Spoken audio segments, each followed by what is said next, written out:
So Nick, your big plan worked.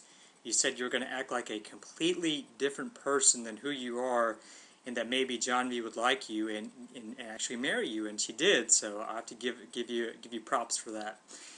But you know, Janvi, now that we're family, I feel like it's my duty and obligation to tell you about just a few things that Nick has not been completely honest with you about. So the first thing I need to share with you is that Nick actually loves Indian food. He eats Indian food for breakfast, lunch, and dinner. One thing he's probably never showed you before he treasures is his tiffin, which is personalized with his name on it, that Mom packs for him every day when he goes to work.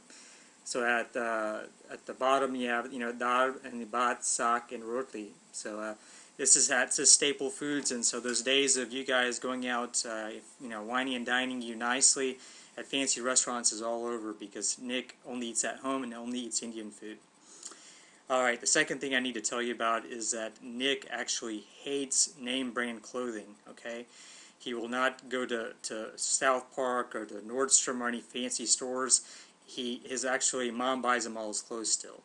But all these shirts you've seen him wear, Armani, we have Lacoste, we have Boss. That's all disbarred clothing. They don't belong to him, and he doesn't believe in name brand clothing. So I hope you like him just wearing his stuff that Mom buys him.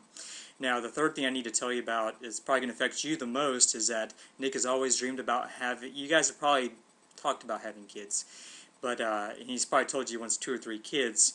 But in actuality, he's always dreamed of having 10 children. And he's people get those stickers on the back of their windshield on their cars that depict their families. And so this is what yours will look like right here. So you have you and Nick and your 10 kids, 5 boys, 5 girls. So I think having a career is pretty much out of the question for you because you're going to be at home, having kids running around in diapers for a very long time. This is just the tip of the iceberg. The things that I need to share. I felt like I needed to share with you now. So think about these things while you're enjoying yourself in Hawaii on your honeymoon because your life is going to be turned upside down pretty soon. See you later.